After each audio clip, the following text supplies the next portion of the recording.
Hello students, a warm welcome back to Tuition Masters, and today we are here with discussing the making of Germany and Italy from the chapter The Rise of Nationalism in Europe for all my 10th graders. So आज के session में हम Germany और Italy के unification के बारे में पढ़ने वाले हैं. So, as per our last sessions, we had discussed about the 1848 के revolutions है ना. जो revolutions हुए थे उसके बाद लोगों ने कैसा रिएक्ट किया था. Now talking about Germany. So nationalist sentiments जो थे they were mobilized by conservatives. क्यों? क्योंकि उनको स्टेट पावर मोनार्की ये सब चाहिए था, उनको डोमिनेट करना था यूरोप के ऊपर. So this can be observed in the process by which Germany and Italy came to be unified. So Germany and Italy unified हो गए, एक नेशन स्टेट्स बने. अब कैसे बने? मिडिल क्लास जर्मन्स के बीच बहुत सारी पेट्रियटिज्म नेशन के टूवर्ड्स फीलिंग्स आ गई थी. 1848 में उन्होंने यूनाइट करने का दे टुक अ चांस. उन्होंने एक जर्मन कॉन्फेडरेशन बनाई इनटू नेशन स्टेट ताकि वो एक इलेक्टेड पार्लियामेंट बना सके. This liberal initiative to nation building was repressed by monarchy, military and supported by the Junkers. Junkers क्या होते हैं? The large landowners. जो landowners थे प्रशिया के उनको बोलते थे Junkers. So उनके साथ उन्होंने उन्होंने अपोज किया था, सॉरी उन्होंने सपोर्ट किया था, मोनार्की और मिलिट्री ने अपोज किया था. उसके बाद एज प्रशिया सपोर्टेड, तो प्रशिया ने लिया लीडरशिप के ठीक है हम तुम्हारे यूनिफिकेशन में हेल्प करेंगे. अब आते हैं कि एक इम्पॉर्टेंट इंसान ओटो वन बिस्मार्क, जिसको हम बोलते हैं the architect of unification of Germany. ठीक है, ये आता है बोर्ड एग्जाम में क्वेश्चन कि who was the architect of the unification of Germany, right about it. So auto von Bismarck उन्होंने क्या किया था? उन्होंने 7 ईयर्स में 3 लड़ाइयाँ लड़ी थी. Okay, first one was with Austria, Denmark and France. In over 7 years उन्होंने इन तीनों कंट्रीज के साथ लड़ाई की और एंड में प्रशिया जीत गई. और जनवरी 1871 को प्रशियन राजा William one, okay kaiser William one को बना दिया गया था the German emperor in Versailles. ठीक है, सो 18 जन 1871 को सारे जर्मन स्टेट्स आए थे, रिप्रेजेंटेटिव्स आए थे. Prussian minister auto von Bismarck भी आए थे. कहाँ पे? Hall of mirrors, palace of Versailles में. और उन्होंने केसियर विलियम वन को बना दिया था जर्मन एम्परर. वो ओरिजिनली थे from Prussia but they made him the German empire का राजा. Now nation building process in Germany had demonstrated the dominance of Prussian state power. अब प्रशिया के राजा और जर्मनी के ऊपर प्रशियन स्टेट की पावर डालेंगे obviously. So the new state emphasise strong emphasise modernising currency, banking, legal, judicial system in Germany. जो सब खराब था वो सारा कुछ वापस ले आए. Prussian measures and practices became a model for the Germany. So ये देखो, this was the unification of Germany. ये पूरा मैप है, देखो प्रशिया, उसके बाद ऑस्ट्रियो प्रशिया हो गया है ना, फिर जर्मन कन्फेडरेशन में फॉर्म किया था, that becomes your entire map.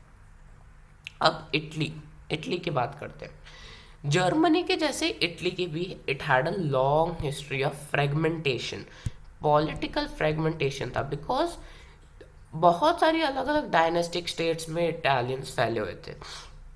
Habsburg empire में भी थे अलग अलग, है ना. So during the middle of 19th century Italy was divided into 7 states. अब 7 स्टेट्स के अलग अलग राजा थे. So which of one? Sardinia Piedmont. Sardinia Piedmont एक स्टेट था जिसको इटालियन प्रिंसली हाउस रूल कर, मतलब इटालियन राजा रूल करते थे. नॉर्थ में ऑस्ट्रियन हैब्सबर्ग थे, सेंटर में पोप था, सदर्न रीजन्स में we had Bourbon kings of Spain. So सिर्फ सर्डिनिया पीडमोंट एक एरिया था जिसमें इटली का एक इटालियन राजा रूल कर रहा हूँ. इटालियन लैंग्वेज भी कॉमन फॉर्म नहीं थी, उनके पास बहुत सारे रीजनल और लोकल वेरिएशंस थे. अब इधर जो मेन थे वो थे Giuseppe Mazzini. Giuseppe Mazzini had sought to bought the coherent programme कि हम इटली को वापस रिपब्लिक करेंगे. उसने एक सीक्रेट सोसाइटी बनाई थी, Young Italy, okay, for the dissemination of his schools. The failure of revolutionary upswing in 1831 और 1848 meant that the mantle now fell on Sardinia Piedmont. अभी सार्डिना पीडमोंट के राजा कौन थे? King Victor Emmanuel to.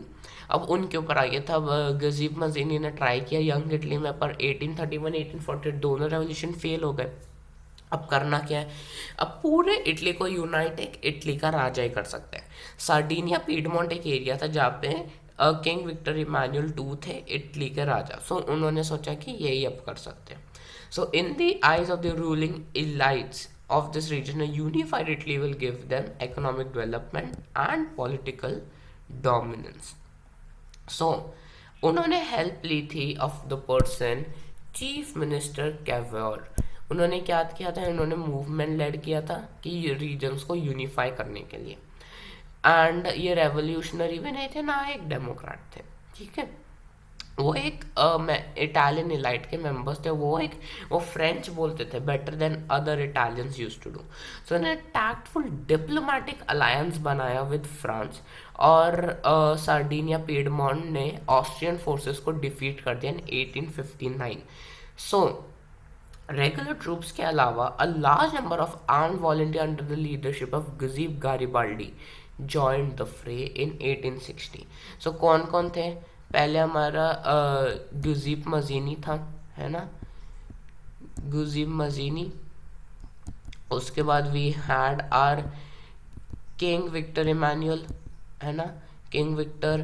Then we had chief minister Cavour, और फिर हमारे पास है गुजीब गारिबाल्डी. ओके, सो ये चार लोग हैं जो बहुत इंपॉर्टेंट है in the entire system of unification of Italy. अब क्या हुआ? 1860 में ये सारे फोर्सेस आए साउथ इटली में और किंगडम ऑफ टू सिसाइल्स को हरा दिया था, and succeed winning the support of local pageants. कि उन्होंने बोला कि जो स्पेनिश रूलर बर्बन रूल थे फ्रॉम स्पेन, उनको बोला कि ये भी निकल जाए, सपोर्ट मिल गया. एट द एंड 1861 में विक्टर इमानुअल टू को बना दिया राजा of the entire united Italy. However Italian की जो पॉपुलेशन थी, इलिटरेसी रेट बहुत हाई था, और उनको पता नहीं था कि लिबरल नेशनल आइडियोलॉजी होती क्या है. सो पेजेंट मासेस जिन्होंने गारिबाल्डी को सपोर्ट किया था in southern Italy, they had never heard of Italia, and उनको लगा था कि जो लाटालिया वो विक्टर इमानुअल की वाइफ थी. Not important part, just for telling. ये देखो, ये सारे regions, kingdom of two Sicilies, papal state, Tuscany, Modena, Venetia, Lombardy, Parma, Savoy, Sardinia, ये सारे अलग अलग थे. उसके बाद जब यूनिफिकेशन हो तो ये सारे के सारे साथ में आए. Okay, that is what the Italy was. अब आते हैं हम लास्ट टॉपिक पे, strange case of Britain. Okay, Britain के एक्सचेंज के, ब्रिटेन जो हमको पता है वो कॉलोनर, इतने बड़े बड़े देशों को कॉलोनाइज कर दिया, बट उनकी भी एक हिस्ट्री है. So in the Britain nation state जो था वो एक सडन रेवोल्यूशन का नहीं था, एक बहुत ही लंबा प्रोसेस था. British nation there was 18th century से पहले तो कोई ब्रिटिश नेशन नहीं था. Primary identities of people was the British Isles were ethnic. English लोग, वेल्श, स्कॉट, आयरिश, इन सबको ब्रिटिश ही बोला जाता था. इन सब के खुद के कल्चर्स होते थे, खुद की पॉलिटिक्स होती थी. बट इंग्लिश नेशन बढ़ता गया, वेल्थ, पावर, इम्पोर्टेंस सब बढ़ती गई, तो इनको इन्फ्लुएंस के लिए अदर नेशंस ऑफ आइलैंड्स के पास एक्सटेंड करना था. तो इंग्लिश पार्लियामेंट ने मोनार्की से इन 1688 पावर ले ली गई थी, ठीक है. और क्या हुआ था? नेशन स्टेट को एनफोर्स किया गया था with England as its centre. फिर उन्होंने एक एक्ट लगाया known as the Act of Union. Act of Union था between whom, England and Scotland. क्या बना फिर? United Kingdom of Great Britain. United Kingdom of Great Britain became after the Act of Union of 1707 between England and Scotland. अभी हम किधर है? Italy का unification देखो कब हुआ? 1858 में, है ना, 1861 में ऑलमोस्ट हुआ था, राइट। नाउ हम किसकी बात करते हैं, 1707 की। हम लोग बहुत पीछे गए, ठीक है। So England was able to impose it influence on Scotland, Scotland को अपने अंदर ले लिया। ब्रिटिश पार्लियामेंट ने डोमिनेट किया था द इंग्लिश मेंबर्स और growth of British identity. Catholic clans जो थे, जो क्रिश्चियंस के कैथोलिक क्लान्स थे, उन्होंने बोला स्कॉटिश हाईलैंड्स को सफ़र देखते हुआ किया। स्कॉटिश हाईलैंडर्स ने बोला कि हम लोग गैलिक लैंग्वेज या नेशनल ड्रेस ये सब नहीं पहनेंगे। आयरलैंड के साथ भी कुछ सेम हुआ। Ireland also suffered a similar fate. What happened is the country with Catholics or Protestants के साथ थी, so it had the same way the United kingdom ने ले लिया था, जैसे स्कॉटलैंड को लिया था। द प्रोटेस्टेंट्स ऑफ आयरलैंड ने डोमिनेंस बनाया ओवर कैथोलिक कंट्री और रिवॉल्ट किया अगेंस्ट द ब्रिटिश। क्या हमने आपकी सुनेंगे। उसके बाद वुल्फटोन और यूनाइटेड आयरिशमैन, इन सब ने लड़े थे रिवॉल्ट, बट वो हार गए, तो उनको यूनाइटेड किंगडम के साथ आना पड़ा in 1801। With this a British nation was formed. उन्होंने कल न्यू न्यू सिंबल्स बनाए, ब्रिटिश फ्लैग जिसको बोलते हैं Union Jack, national anthem God save our noble king, English language, English language कहाँ से, उधर से तो आई है। So that was all about the system. अगले सेशन में हम पढ़ने वाले हैं the visualising the nation state, एक ईजी सा टॉपिक है। हम पढ़ने वाले about how art craft romanticism came in picture. So that was it for today. Thank you so much for watching and make sure to hit the like button, share it with your friends and subscribe करो channel को right away. I'm going to see you guys soon in our next session. Till then, take care and goodbye.